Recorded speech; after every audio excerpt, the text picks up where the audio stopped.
I was standing at the door with my suitcase, ready to fly with my daughter on vacation, when I received a message. You are not coming to Europe with us. My husband prefers this vacation to be a family vacation. They took only my father-in-law and mother-in-law with them and left me behind. This is after I paid for their new house, so I canceled all the payments and sold it. You won't believe what happened when they came home. Before we continue, please subscribe to the channel and let us know where you are listening in the comments. I was folding my favorite travel shirt when my phone buzzed against the nightstand. The blue cotton felt soft between my fingers as I smoothed out the wrinkles, thinking about wearing it to dinner in that little bistro Lindsay had found near the Louvre. My suitcase lay open on the bed like a promise, half filled with carefully chosen clothes for our European adventure. The weather app showed sunny skies in Paris, perfect for the walking tours I'd printed out and tucked into my carry-on. I'd been humming an old Frank Sinatra tune while deciding between my brown leather shoes and the comfortable walking sneakers. The tickets to Charles de Gaulle sat on my nightstand next to my passport, both documents crisp and ready. 6 hours until departure. My heart carried that familiar flutter of pre-travel excitement mixed with nervous energy. The phone buzzed again. Lindsay's name appeared on the screen. I set down the shirt and picked up my phone, expecting last-minute flight details or a reminder about meeting at the airport. Instead, I found words that made my blood freeze. You're not coming with us to Europe. My husband thinks it's better if this vacation stays family only. I read it once, then twice, then a third time, my thumb hovering over the screen like it might change the message if I waited long enough. The sweater I'd been about to fold remained suspended in my hands as my mind struggled to process what I was seeing. Family only. The phrase repeated itself in my head like a broken record. I was her father. I had planned this trip. I had bought the tickets, researched the restaurants, mapped out the itinerary during countless late-night planning sessions. What did family only mean when you were talking to your own father? I sat down heavily on the edge of the bed, the suitcase still gaping open beside me. My hands trembled slightly as I typed back the only response I could manage. Okay. The weight of disappointment settled into my chest like a stone.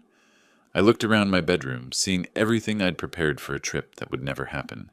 The travel-sized toiletries lined up on my dresser. The guidebooks with yellow sticky notes marking places we'd planned to visit. The new camera I'd bought specifically for this vacation, still in its box. I closed the suitcase with deliberate, careful movements. Each click of the latches sounded final in the quiet room. Then I called the airline, listening to hold music while I waited to cancel my ticket. The customer service representative was sympathetic but efficient. I'm sorry to hear about your change of plans, Mr. Owens, she said, and I wondered if she could hear the disappointment in my voice. Afterward, I sat in my living room staring at the travel brochures scattered across my coffee table. The house felt emptier than usual, quieter in a way that made my ears ring.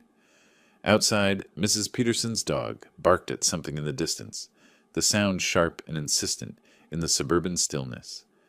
I picked up one of the brochures, a glossy pamphlet about Roman architecture, and set it aside on the end table. The gesture felt small and meaningless, but it was all I could manage in that moment of understanding that I had been carefully, deliberately, left behind. Evening arrived with the same quiet emptiness that had filled my house all day. I'd moved through the hours like a ghost, leaving my dinner dishes in the sink instead of washing them immediately like I always did. The packed suitcase still sat by my bedroom door, a constant reminder of plans that would never unfold. The television murmured from the living room, some evening news program I wasn't really watching. I kept checking my phone for no particular reason, scrolling through nothing, restless energy making my fingers twitch against the screen. Maybe Facebook would provide some distraction from the hollow feeling in my chest.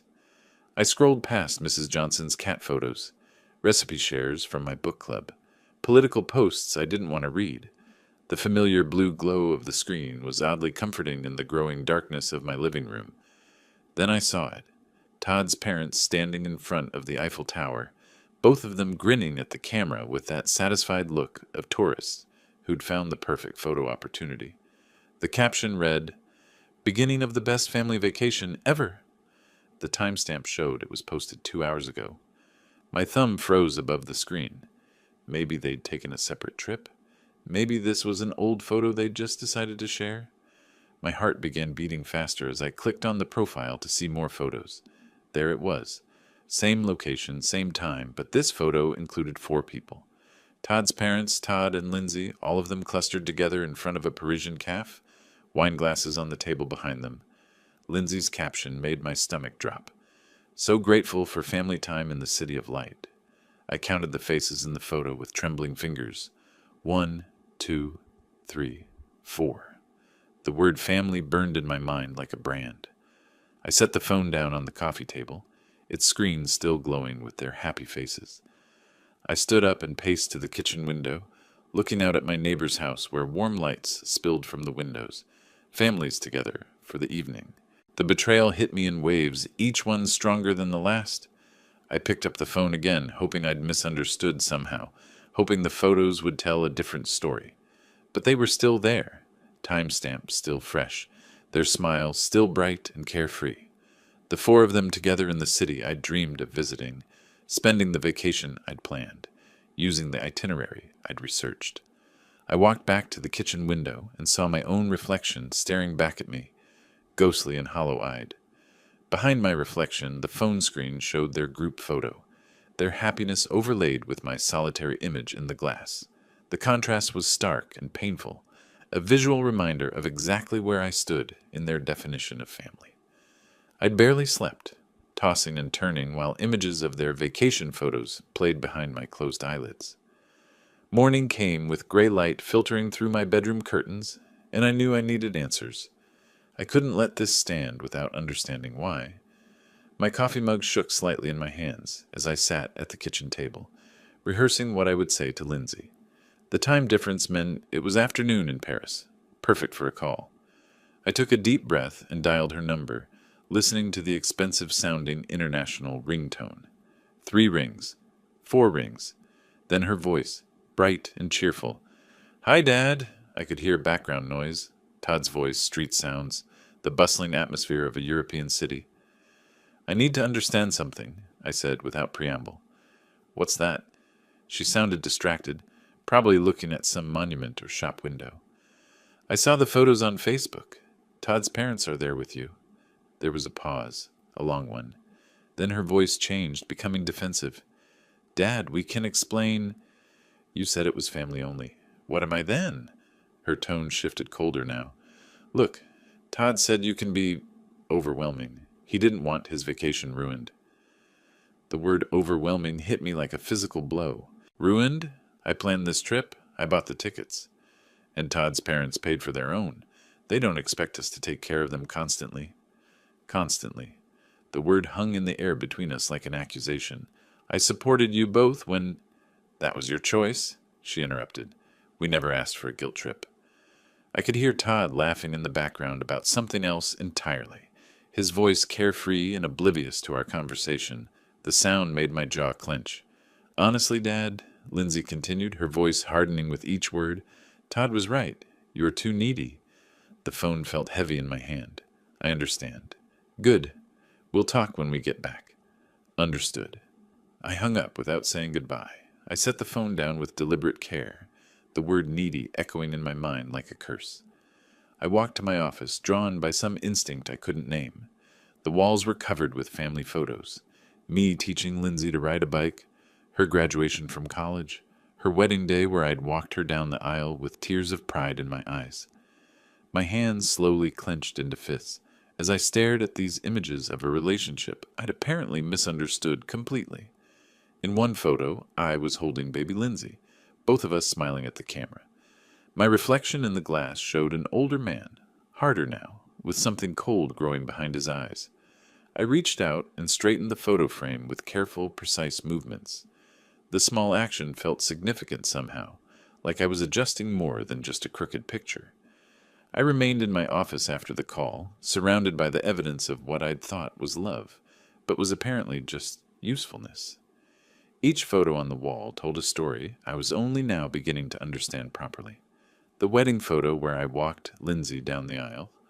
I'd paid $30,000 for that day, every detail perfect because I wanted her to be happy. The college graduation picture. I'd covered her student loans when Todd couldn't find work after his own graduation. The house hunting photos scattered across my desk. I'd co-signed their mortgage when the banks wouldn't approve them on their own. Christmas photos showed expensive gifts under trees I'd bought. Birthdays where my presents were opened last, almost as an afterthought. Each memory added weight to my chest, a growing pressure that made it hard to breathe. I opened my desk drawer and pulled out bank statements and receipts I'd kept from habit.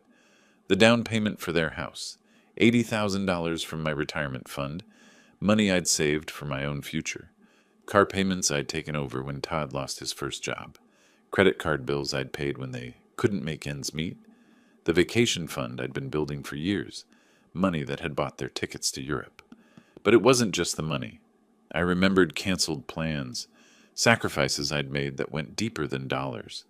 The fishing trip with old friends I'd canceled because Lindsay needed babysitting. The woman from my book club who'd asked me to dinner. I'd said no because Lindsay needed help moving. My own travel dreams postponed again and again while I supported theirs. Sunday dinners where Todd barely acknowledged my presence. Holiday gatherings where I felt like an outsider in conversations. The subtle ways he'd made me feel unwelcome in their lives, while simultaneously accepting my financial support. The pattern was so clear now, I couldn't believe I'd missed it. My hands shook as I stacked the photos face down, unable to look at them anymore. The word needy played on repeat in my mind, like a broken record. Suddenly, with startling clarity, I understood the difference between being loved and being useful. They'd never asked me to join their lives. They'd asked me to fund them. I stood up so fast my chair rolled backward and hit the wall. In the mirror above my desk, I saw someone who'd been taken advantage of for years, someone who'd confused generosity with love and received manipulation in return. The reflection showed a man who'd been patient and giving and trusting, and had been repaid with betrayal and dismissal. I opened my laptop and stared at my bank account dashboard, the cursor hovering over the authorized users section where both Lindsay and Todd had access to my accounts. My finger trembled above the trackpad, one click away from changing everything, but I closed the laptop without clicking. The action suspended, tension building like a storm gathering strength. Some decisions required more than impulse. Some decisions required planning. I sat in the heavy silence of my office. The laptop closed before me like a door I wasn't ready to open yet. The weight of years of manipulation pressed down on my shoulders, and I found myself staring at the family photos I'd turned face down. The quiet house seemed to hold its breath around me. Then my phone cut through the silence with that familiar ping of my banking app.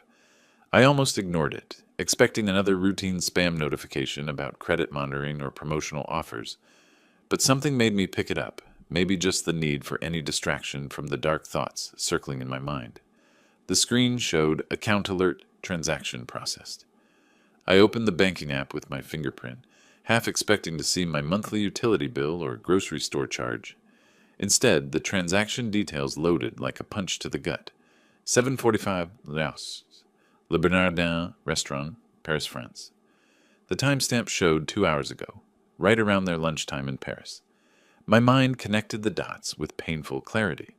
Lindsay had used my authorized user card. I'd given her emergency access years ago when she was struggling to build credit, back when I thought I was helping her become financially independent.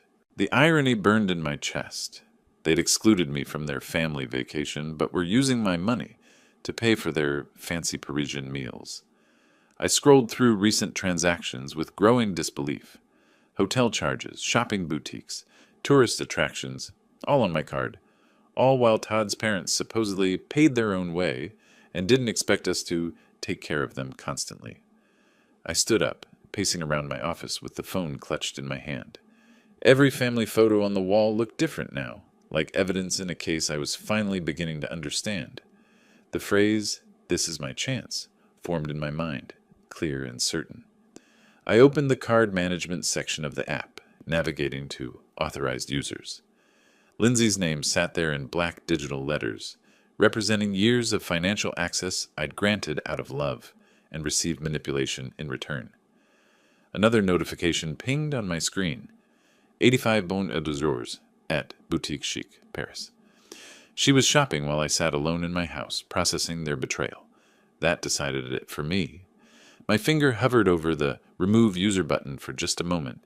Years of being the supportive father warred with the growing certainty that support and exploitation were different things. The confirmation screen appeared. Are you sure? This action cannot be undone. I selected Yes, remove immediately.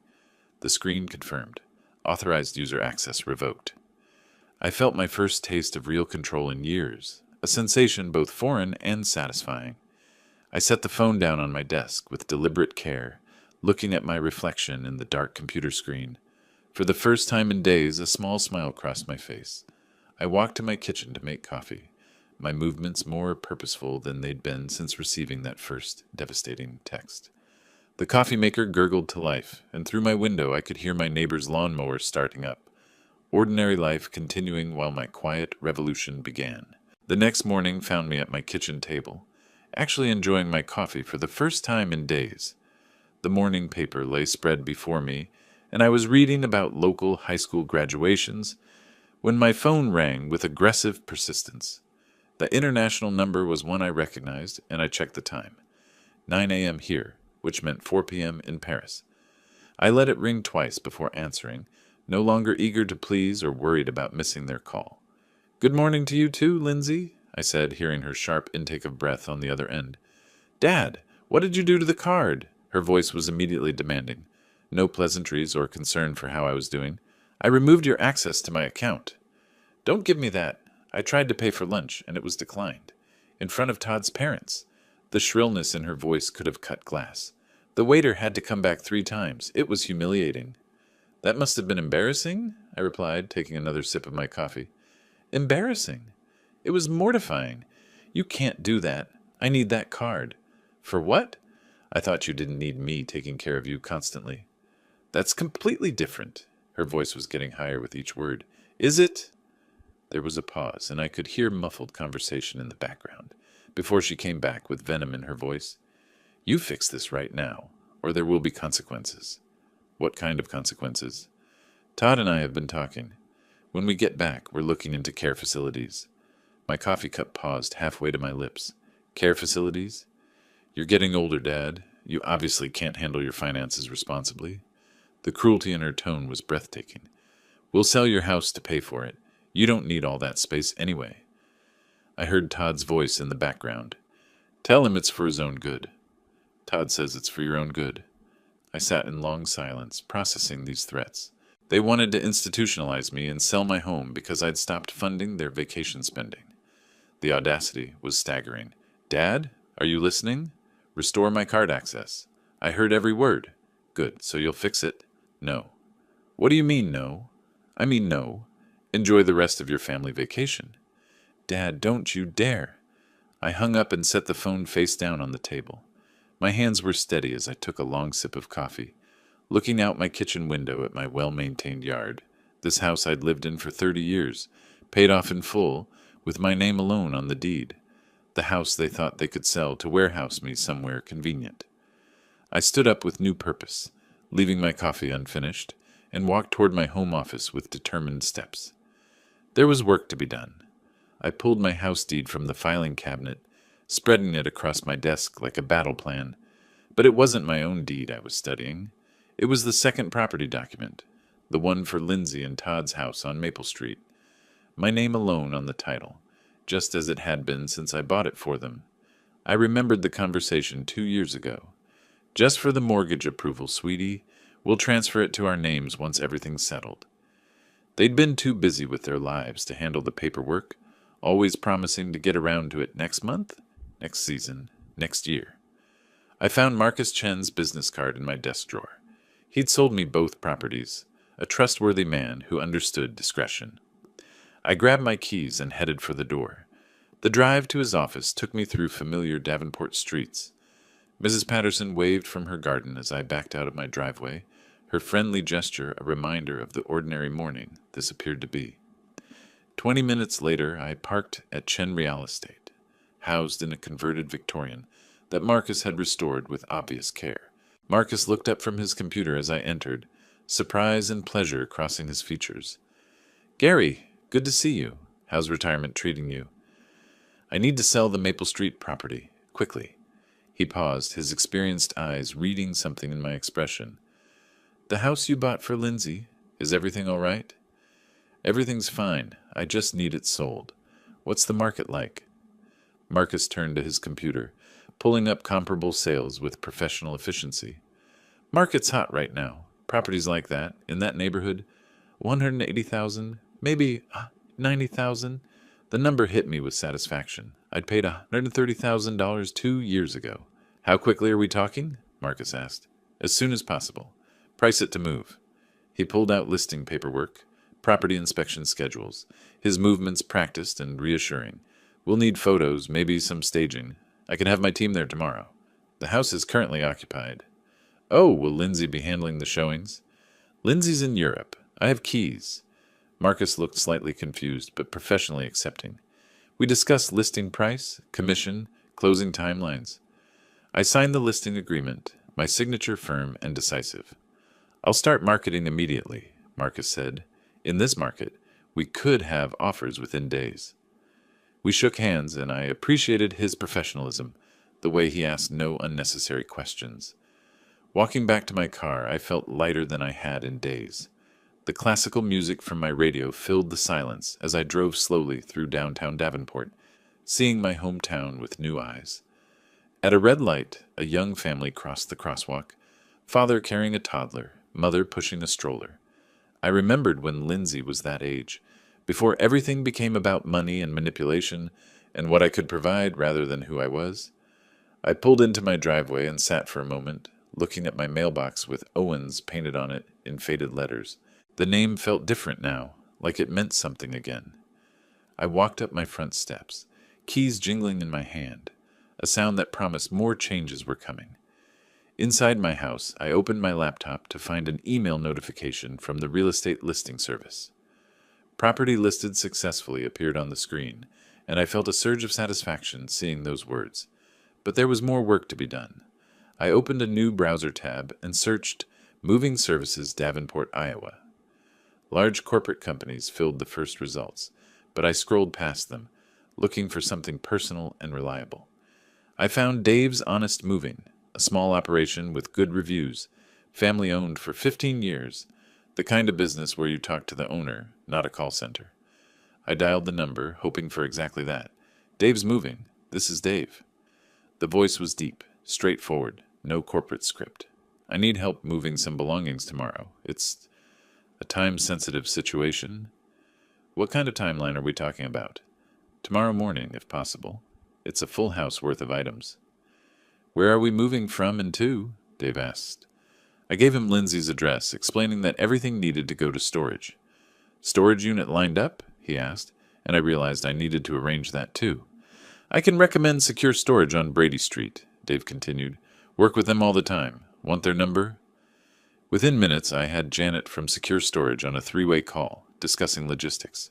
For a full house, you'll want at least a 10x20 unit, Dave advised.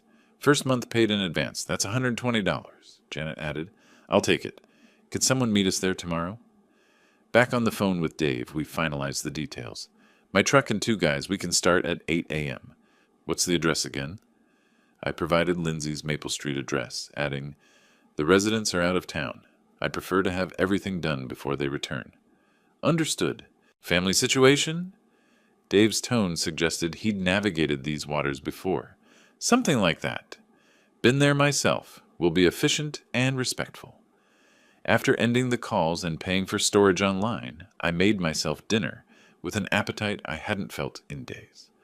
I set my alarm for 6:30 a.m., earlier than my usual retirement schedule, and laid out work clothes, my old jeans and boots from my contracting days, before I had become someone who funded other people's dreams instead of pursuing his own. I sat in my living room watching the evening news with different attention. The weather forecast promised clear skies, perfect for moving. Everything was falling into place with a precision that felt both satisfying and inevitable. That night, I double-checked that my phone was charging, setting it on my nightstand next to a glass of water. In the bathroom mirror, brushing my teeth, I saw someone I barely recognized, Someone ready for action, someone who'd stopped waiting for permission to take control of his own life. I arrived at the Maple Street property at 7:45 a.m., 15 minutes early, as was my habit. The familiar house looked different to me now, not my daughter's home, but simply a property that needed to be cleared. Dave's moving truck was already parked outside, engine running, exhaust visible in the crisp morning air. Dave emerged from the cab as I pulled up, a sturdy man in his 50s with the practical demeanor of someone who'd handled countless family situations without judgment. His two crew members, younger guys in matching company shirts, were already unloading equipment with efficient movements. "Mr. Owens?" Dave extended a work-roughened hand. "Ready to get started?" I unlocked the front door with my spare key, the house silent and empty in a way that felt appropriate. We walked through room by room, Dave assessing furniture and personal items with a professional eye. "This is going to take about 3 hours, maybe 4 with the heavy pieces," he said, making notes on his clipboard. I pointed out what belonged to Lindsay and Todd, which was everything. The expensive sectional sofa I'd bought them last Christmas, Todd's elaborate home office setup with gaming equipment, Lindsay's extensive wardrobe that filled 2 walk-in closets. The crew started with boxes from the bedrooms, wrapping and labeling with systematic care. I insisted on helping, despite Dave's protests about liability. "I'm not that old," I told him, earning a grin from one of the younger workers. Soon I was carrying boxes labeled Lindsay's books and Todd's sports equipment, feeling a strange satisfaction at seeing their possessions being packed away so methodically. In their bedroom closet, I found photo albums from their wedding. Flipping through, I noticed I was conspicuously absent from most pictures. Todd's family prominent in every shot, while I appeared in maybe 3 photos, always at the edges. I closed the album and handed it to Dave's crew. Room by room, we cleared out expensive items I'd forgotten I bought them. Designer handbags, electronics, the leather dining set I'd purchased for their first anniversary. My back started to ache, but I pushed through, driven by a purpose I hadn't felt in years. In what would have been a future nursery, I found baby furniture they'd optimistically assembled for grandchildren that never came. For a moment, doubt crept in. Was I being too harsh? Then I found Todd's credit card statements showing luxury purchases while they claimed poverty to me, and the doubt evaporated completely. "You okay, Mr. Owens?" Dave asked, noticing my pause. "Just memories. Keep going." By 11:30 a.m., we finished our final walkthrough of the empty house.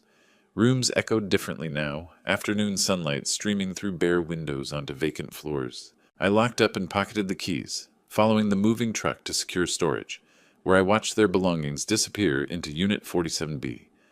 I paid Dave in cash, adding a generous tip. "Hope everything works out for you, Mr. Owens," he said with genuine warmth. Driving home alone, I saw my phone light up with a Facebook notification. I pulled into my garage, the device still buzzing in the cup holder, like an insistent reminder that my quiet morning was about to become much more complicated. Inside my house, I finally checked the buzzing phone to find multiple Facebook notifications. Lindsay had posted angry status updates. Some people have no respect for family privacy. The comments showed friends asking what happened, with Lindsay playing the victim to perfection. I closed Facebook without responding and called Marcus Chen back. "Gary, great news!" Marcus's voice was excited. "We have a serious buyer, cash offer." "Already?" "Young couple, just relocated here for work. They love the neighborhood." He paused for effect. "Offer amount is $185,000, higher than we expected." The number hit me with satisfaction. "When do they want to close?" "That's the thing. They want to close immediately. They could move in this weekend if possible." I checked my calendar. Today was Thursday. "This weekend?" "They're in a corporate apartment, month to month. Very motivated buyers." Marcus's enthusiasm was infectious. "Can you handle expedited closing? I can have paperwork ready by tomorrow?" "Make it happen." Friday morning found me at the title company office, signing papers with methodical precision. I met the buyers, Michael and Sarah Thompson, early 30s, the kind of hopeful young couple that reminded me of Lindsay and Todd before cynicism took hold. "We love what you've done with the landscaping," Sarah said during our final walkthrough of the empty house. I didn't mention it wasn't my landscaping. "It's perfect." Michael said, accepting the keys. We can move in tomorrow morning? The bank transfer confirmation appeared on my phone. $185,000 minus realtor fees equaled $172,500 profit. I'd turned my gesture of paternal love into a solid business win. Saturday morning, I decided to drive by the property one last time. I arrived to see a U-Haul truck in the driveway, Michael and Sarah directing movers with infectious energy. A baby crib was being carried inside, young family starting fresh in a house that had seen too much disappointment. I parked across the street, watching Sarah plant flowers in the front garden while Michael assembled a swing set in the backyard.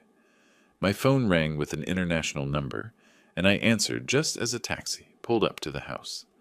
Perfect timing. Lindsay stepped out first, exhausted from travel but immediately alert as she surveyed the scene. Todd paid the driver, his face shifting from confusion to alarm as he processed the U-Haul truck and strangers in what he considered his driveway. "Excuse me," Todd called to Sarah, who looked up from her gardening with friendly curiosity. "What are you doing in our house?" Michael appeared in the doorway, paperwork in hand. "Your house? I think there's been a mistake." I got out of my car and walked calmly toward the scene, pulling an envelope from my jacket pocket. Lindsay spotted me, her face shifting from confusion to understanding to pure fury in the span of 3 seconds. "Dad, what is going on here? Why are strangers in our house?" Lindsay's voice carried that sharp edge I'd grown tired of hearing. Michael and Sarah exchanged worried glances, Sarah still holding her gardening trowel, like she might need to defend her new home. "Sir, I don't know who you are," Todd said to Michael, "but you need to move your belongings out immediately." Michael held up his paperwork. "I have the deed right here. We closed yesterday." "That's impossible. This is our house." Sarah's voice was small but determined. "Maybe we should call the police?" I stepped forward, my voice carrying the calm authority I'd learned in my years managing construction projects. "That won't be necessary." Lindsay's tone turned demanding. "Dad, fix this. Now." I addressed Michael and Sarah first. "I'm sorry for the confusion. Please continue with your move-in." Then I turned to Lindsay and Todd. "The house was sold because it belonged to me." Todd's face reddened. "What do you mean belonged to you?" "Check the original deed. It was never transferred to your names." Lindsay's voice rose to that familiar shriek. "You can't just sell our home." "I can sell my property," I replied evenly, which is exactly what I did. "This is theft. We'll sue you." Todd was practically shouting now. "With what money? I believe your credit cards were declined in Paris." Michael whispered something to Sarah, who nodded and started toward their front door now. "Please go inside," I told them. "This doesn't concern you." Lindsay's voice turned desperate. "Where are we supposed to live? Where are our things?" I extended the envelope I'd been holding. Todd snatched it, tearing it open with angry fingers. He read aloud, "Secure storage, Unit 47B, Brady Street." "Storage?" Lindsay's voice cracked. "You put our life in storage?" "I preserved everything carefully. First month's rent is paid." Todd crumpled the paper. "This is insane. You can't do this to family." "Family doesn't exclude fathers from family vacations. That's completely different." "Is it?" Todd stepped closer, trying to intimidate through proximity. "We'll contest this. We'll fight you in court." "The sale is legal. The property was mine." Lindsay's voice turned manipulative, the tone she'd used since childhood when she wanted something. "How could you do this to your own daughter?" I looked at her for a long moment. "How could you do what you did to your own father?"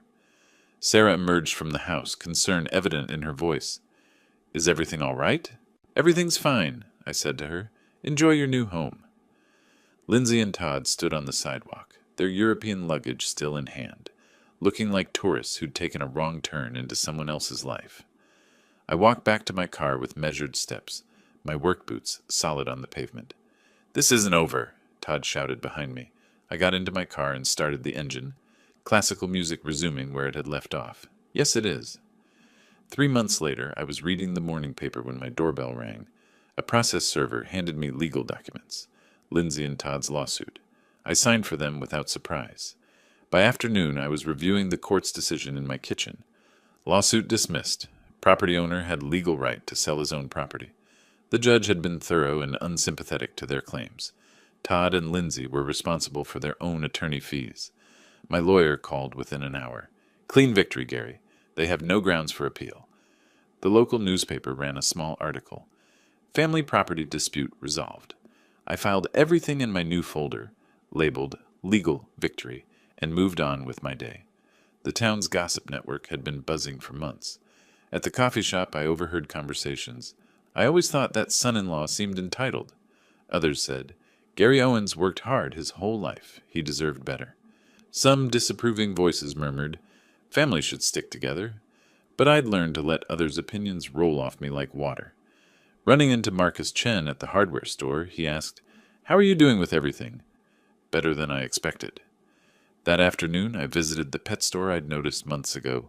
Max, a 3-year-old golden retriever, was looking for a new home because his family was moving overseas. He's been with a family, good with people, loves car rides, the owner explained. I knelt down and Max approached immediately, tail wagging like he'd been waiting specifically for me. The connection was instant, Max seeming to understand my loneliness, me recognizing his need for a companion who wouldn't abandon him. An hour later, Max was riding shotgun in my car, head out the window, both of us heading toward something new. That first night, he slept by my bed, and for the first time in months, neither of us felt alone. With Max at my feet, I researched travel trailers online. Best RVs for senior travel led me to articles about freedom and adventure. At RV dealerships, salespeople were eager to help. I test drove a 25-foot Airstream, perfect size for one person and a dog who'd claimed the passenger seat before we'd even signed papers. I used the trade-in value of my second car plus savings to purchase it outright. Max loved RV life immediately. We planned our route.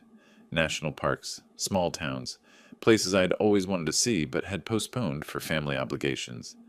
The morning we left Davenport, my house was prepared for extended absence. I'd arranged mail hold and asked neighbors to watch the property. Loading the trailer, I packed camping gear, Max's supplies, and one photo album. Pictures of Lindsay as a child, before disappointment changed us both. Max sensed adventure coming, his excitement infectious as I started the engine and checked the trailer connection. We drove through Davenport one last time, past familiar places that looked smaller now. Passing Maple Street, I saw Michael and Sarah's children playing in the yard, the house finally filled with the joy it was meant to hold. The highway sign read, Colorado, 500 miles. Max had his head out the window, my hand steady on the steering wheel, both of us finally free. That evening we stopped at a scenic overlook in Colorado. I opened a camping chair as the sun set over the mountains, painting the sky in shades of orange and purple I'd never taken time to notice before. Max settled beside me, content and loyal, no agenda beyond companionship. For the first time in years, I was exactly where I belonged.